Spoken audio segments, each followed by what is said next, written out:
Hello guys, it's me again, Teacher Joy. Welcome back to TJ's English Room. And in today's lesson, we'll learn about the time. โอเคเนาะซึ่งบทเรียนในมื้อนี้เราจะมาเรียนเกี่ยวกับการถามแล้วก็การตอบเกี่ยวกับเวลาเนาะเป็น asking and telling the time คันถ้าเราอยากถามเวลาเนาะเป็นภาษาอังกฤษเราสามารถถามได้3แบบก็คือแบบที่1 What time is it What time is it หรือเราจะถามว่าโอเคเนาะขอโทษเดี๋ยวแปลงแป๊บนึง What's the time What's the time อันนี้ย่อมาจาก what is นะเป็น what's the time หรือว่าเขาอยากให้คำถามของเรามันมีความสุภาพขึ้นไปเติมเราก็สามารถถามว่า Could you tell me the time please Could you tell me the time please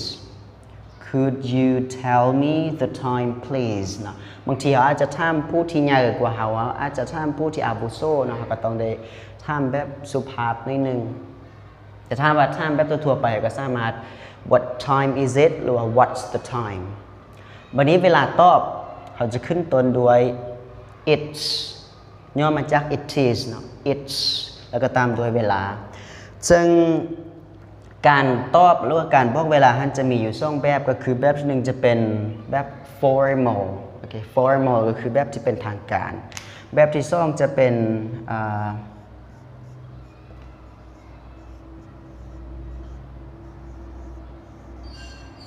informal ก็คือแบบที่บ่เป็นทางการแต่ว่าอาจารย์จะสอนแบบที่เป็นทางการก่อนหลังจากนั้นจึงจะมาสอน informal นี้จะง่ายกว่าแบบที่อาจารย์กำลังจะสอนตอนนี้โอเคมาเริ่มกันเลยอันนี้บางคนอาจจะยัง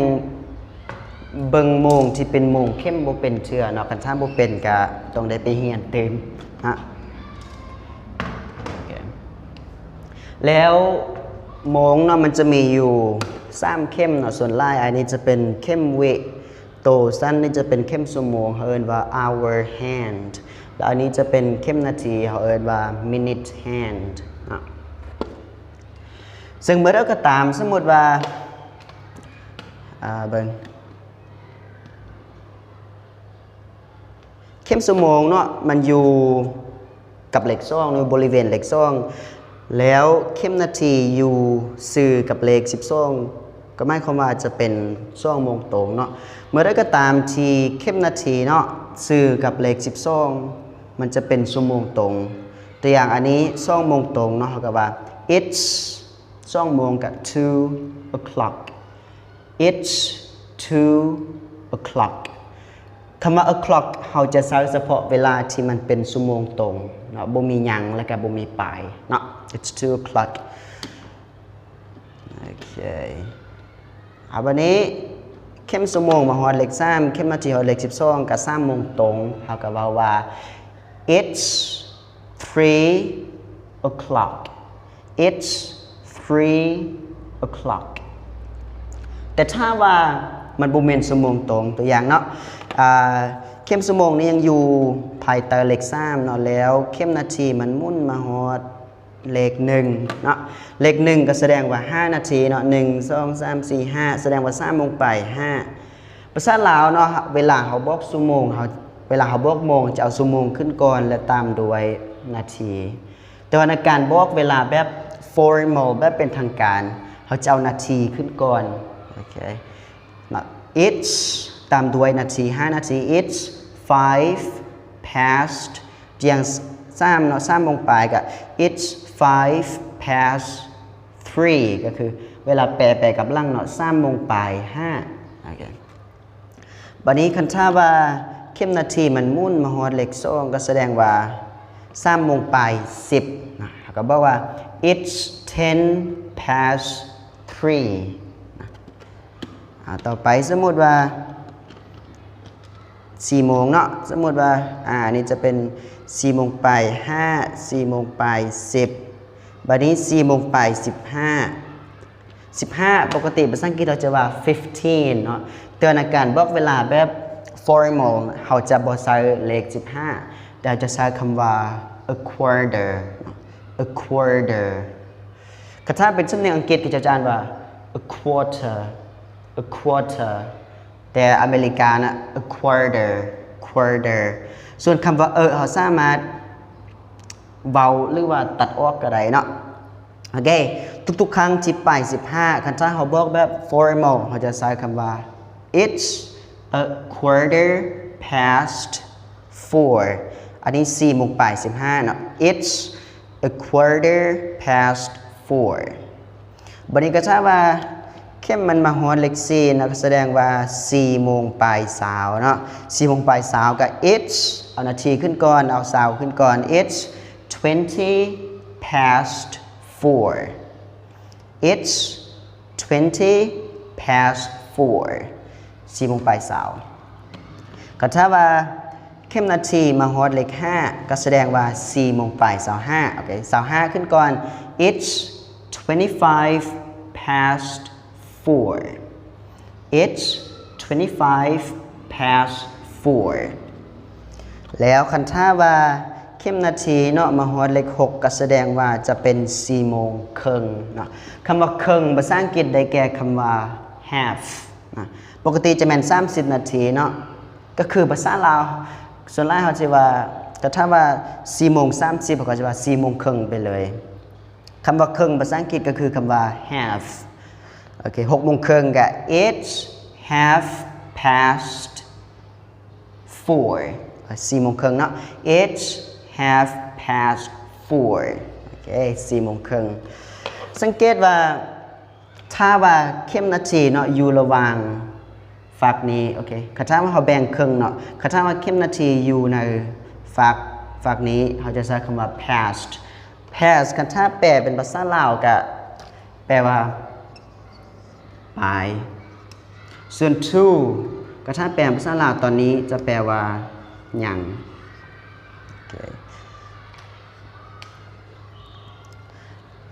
โอเคแล้วไปเนาะสำหรับฝักนั้น past บัดนี้คันถ้าว่าเข้มนาทีเนาะกายเลข6มามันจะเป็นโมงหยังแม่นภาษาลาวคือกันอย่างคันถ้าว่าเข้มนาทีมาฮอดเลข7เนาะเข้มนาทีมาฮอดเลข7ก็แสดงว่ามันจะจาก4โมงครึ่งเนาะจะกลายเป็น5โมงหยัง25โอเค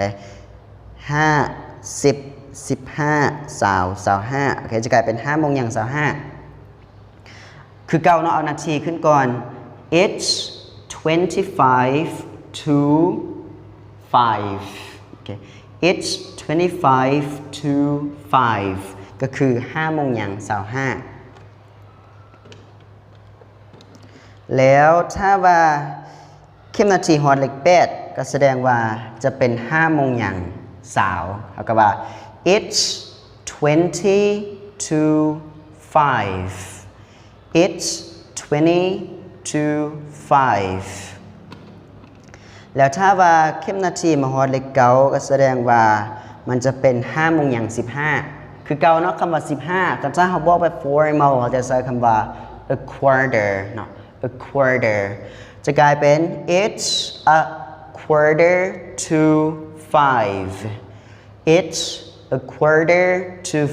5แปลว่า5โมงหยัง15แต่ถ้าว่าเข้มนาทีมาฮอดเลข10เนาะก็แสดงว่า5โมงหยัง10โอเคเราจะนับจากไหนมาเขาก็ว่า it's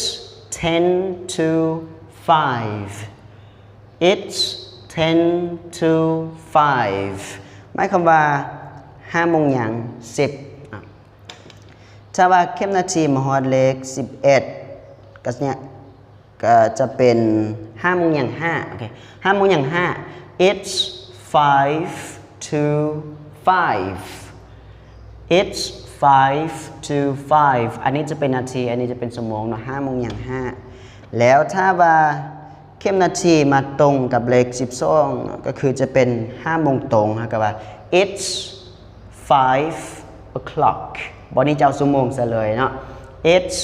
5 o'clock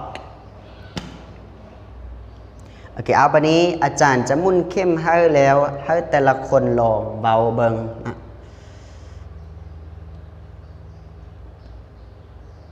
ตัวอย่างอาจารย์จะเปลี่ยนชั่วโมงโอเค what's the time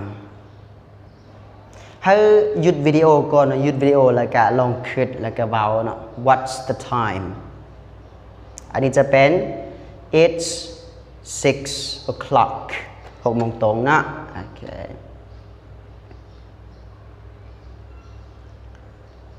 what's the time it's 5 past 6 6 โมงไป5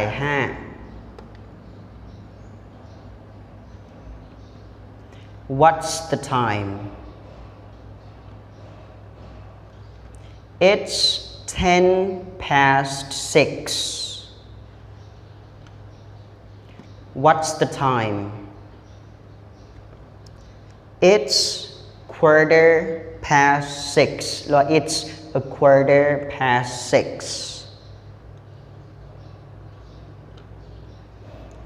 what's the time it's half past 6 it's half past 6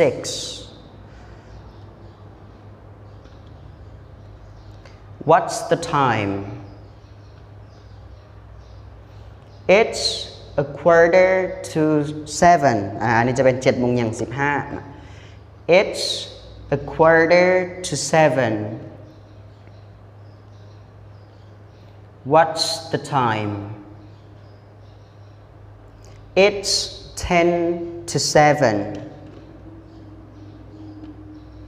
what's the time it's 5 to 7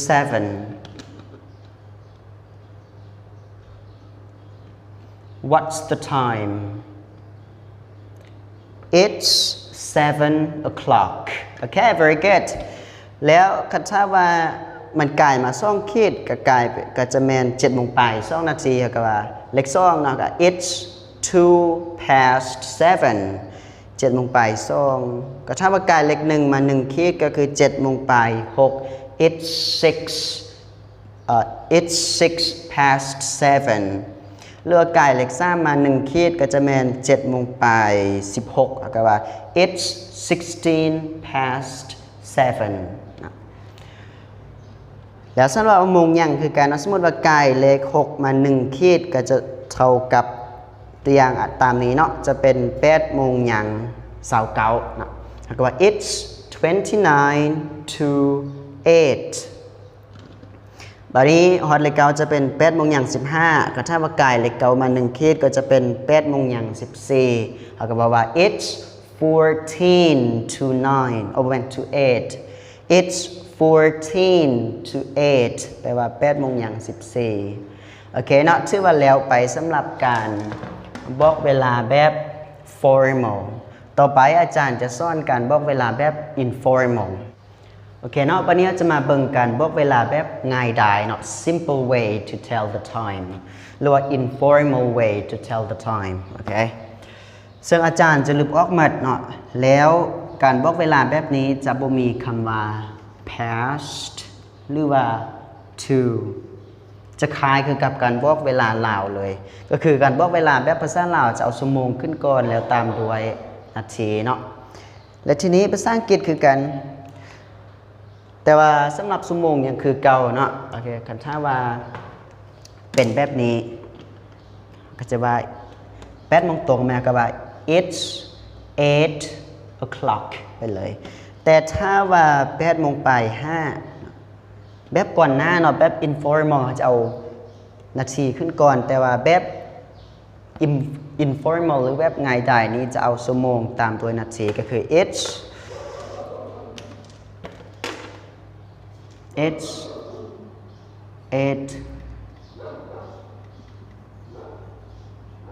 5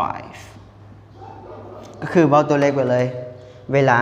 8 5ก็คือ8 โมงไป5วันนี้ก็ถ้าว่า8 โมงไป10กับ it's 8 10 okay it's 8:10 นะเวลา8 โมงไป10แล้วก็ถ้าว่า8 โมงไป15 เมื่อกี้เนาะ formal เขาจะใช้คำว่า a quarter หรือว่า quarter แต่ว่าการบอกเวลาแบบ informal หรือว่าแบบ simple นั้นจะบ่มี a quarter แต่จะใช้คำว่า 15 ไปเลย8 โมงไป 15 it's 8:15 it's 8:15 บัดนี้ปลายสาวเนาะ8 โมงปลายสาว it's 8:20 it's 8:20 8 โมงปลายสาว8 โมงปลายสาว5 it's 8:20 it's 8:25 8 โมงปลายสาว5บัดนี้ก่อนหน้าเนาะเครื่องเขาจะคำว่า half ตัวทีนี้เอาเบาเลข30 ไปเลย it's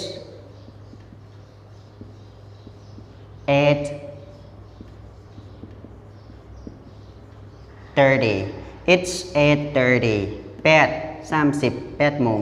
30โอเคบัดนี้ขันท่าปากกาเลข6มาจะกลายเป็น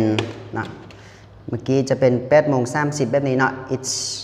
8:30 แต่ถ้ามันกลายมหอดเลข7เข้มนาทีกลายมหอดเลข7จะกลายเป็น9 โมงอย่าง25ตอนนี้มันจะต่างนิดนึงก็คือเขาจะยังว่า8 โมงคือเก่าก็คือ8 โมง 35 นาทีเนาะก็คือ it's 8:35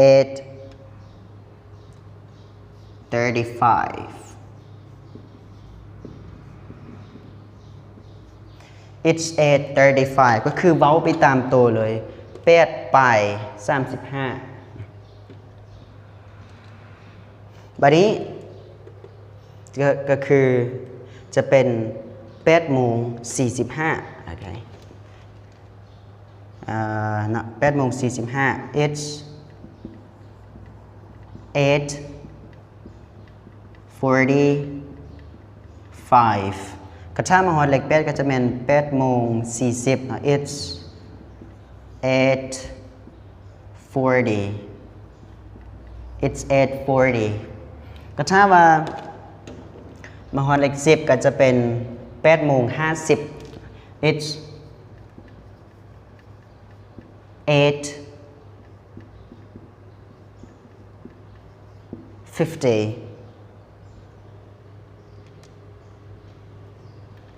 it's 8:50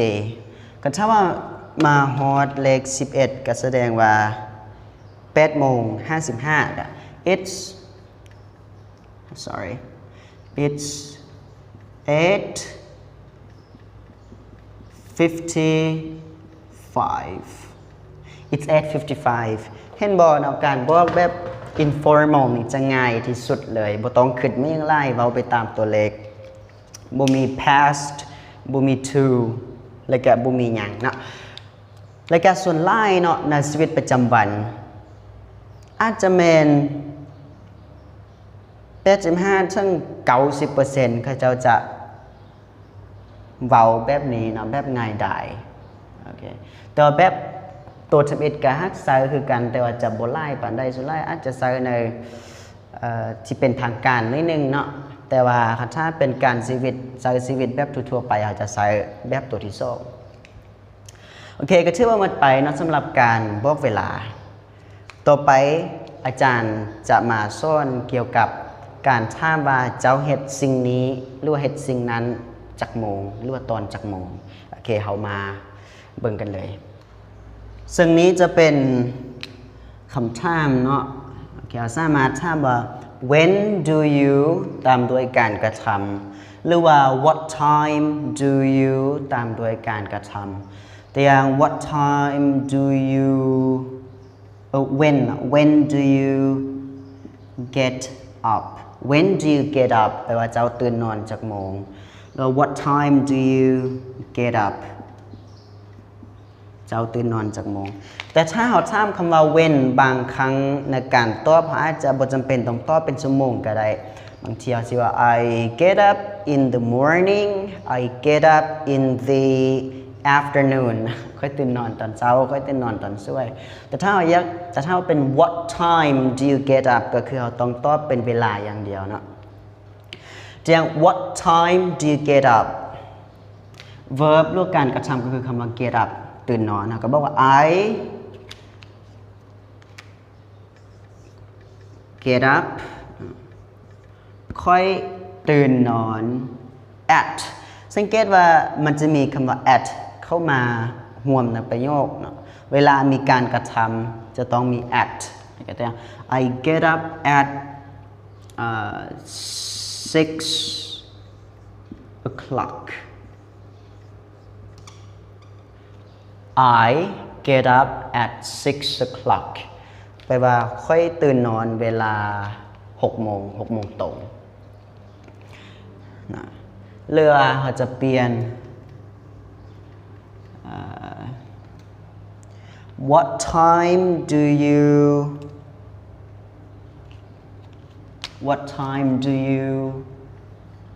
go to work What time do you go to work When do you go to work หรือ What time do you go to work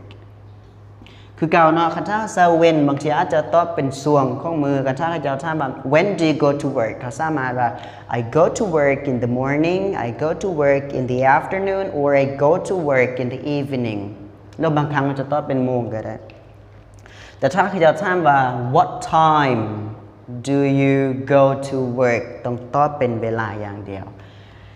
What time do you go to work เราก็ต้องตอบว่า I go to work at อย่าลืมคำว่า at นะ I go to work at